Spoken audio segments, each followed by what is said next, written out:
Thank you for watching Scary Bear Attacks. If you like this episode, please remember to hit the like button and leave a comment or two, then subscribe and click on the bell to receive notifications of whenever we release new videos. Also, please remember to share them to your social media.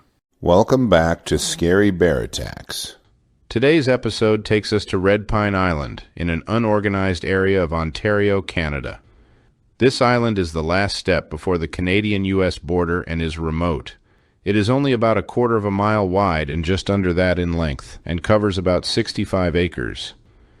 It is part of a chain of islands that emerge from Rainy Lake, which stretches for tens of miles and features untold numbers of islands.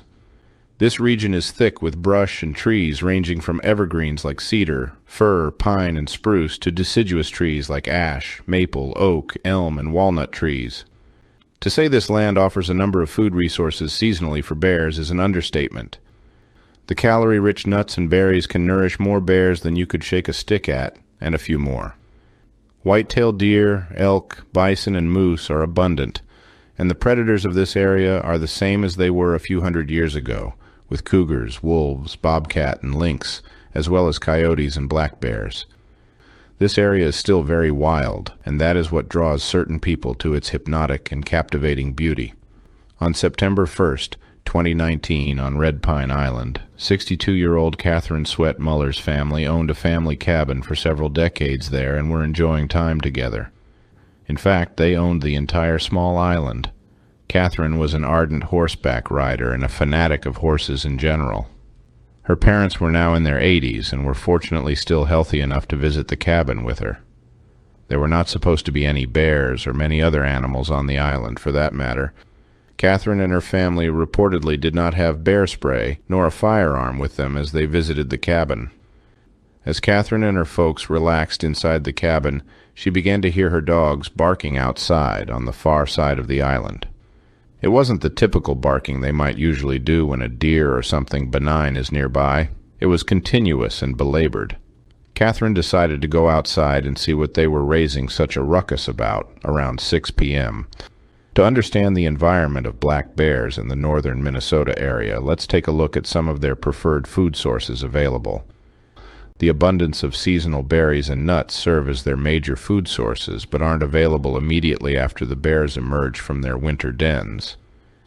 In spring, they will fill up on scavenged, winter-killed animal carcasses, plant sprouts, and the calves and fawns of local wildlife.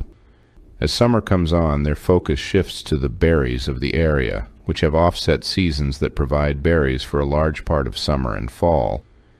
In fall, the bears will fill up on acorns, hazelnuts, walnuts, and various other sources of nuts to fatten up for winter. The pink salmon runs in North Minnesota and are an abundant source of fat and protein. After around 45 minutes, Catherine still hadn't returned to the cabin, but one of the dogs did. The dog was injured, and her parents immediately grew concerned about what had happened to Catherine. They quickly placed a call to the Ontario Provincial Police. A boatload of provincial police officers were dispatched from Fort Frances and arrived around 30 minutes later. The officers began to comb the thick brush and foliage on the island, which is crisscrossed with game trails. They searched for about 45 minutes before the evening shadows stretched across the island with the onset of evening time. About 335 yards from the cabin, they came upon a yearling male black bear that was estimated to weigh just over 100 pounds. It was acting aggressively, chomping its jaws, snorting, and stomping its feet in warning to the intruders, when a second bear appeared and began working its way around and behind the officers. The small bear wasn't leaving when confronted, which is strange for a bear of that stature. The officers walked closer to the bear and raised their firearms. They shot the young bear due to his aggressiveness and approached a small, hidden area it was seemingly guarding. The body of Catherine was laying just a few feet from where the bear made its bold stance. As the officers worked to gather Catherine's body, they were menaced by a sow and another cub of about the same age as the one they had just shot. All three bears defended Catherine's body as they had claimed it as their food cache. While the officers worked, the other two bears fled the area without being shot by the officers. The three bears were believed to be a sow and her two yearling cubs. Catherine's body was recovered by the officers and taken to the coroner for an autopsy in Kenora, Ontario. The corpse of the young male black bear that was shot was also taken for analysis. For several decades, the family owned the island and the cabin. There were no reported incidents with bears or even their presence on the island. Biologists stated that the bears had apparently swam to the island in search of food. They also indicated a possible scenario in which the dogs ran into the bears and enticed them to pursue them. The owner of the dogs showing up on the scene would prompt the dogs to run toward them, and the pursuing bears could easily attack given the aggravation. Whether this is what happened to Catherine, they could not confirm this exact series of events, but thought it likely.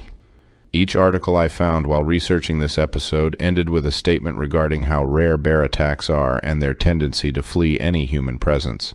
They point out that there were only 12 human deaths from bear attacks in the last 10 years, and none of those occurred in Minnesota. Since 1987 in Minnesota, there have only been 7 bear attacks that required the victim be hospitalized. 3 of those attacks involved a dog. Ontario Natural Resources Officer Dave Garchelis states that the presence of pets can add a dangerous level of unpredictability to bear encounters. Most people feel more secure with the alertness and watchfulness of their 4-legged friends, but they can actually elicit an aggressive response from some bears. After reviewing the details on this tragic episode, I'm left with a few questions for you. Do you think the dogs aggravated the protective sow into defending her cubs by killing Catherine? Do you think this attack was predatory given the bears cached Catherine's body?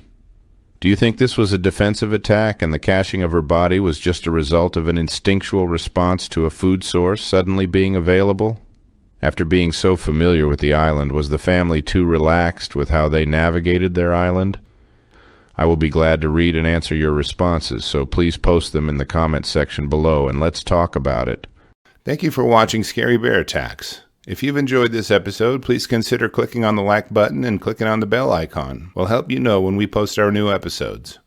Posting our video links to your social media profiles furthers awareness, and it's fun. We slashed our prices in our merch store, linked below, so check out the bargains there while you shop. As a member of our human community, remember to adventure bravely and be careful out there, especially in bear country.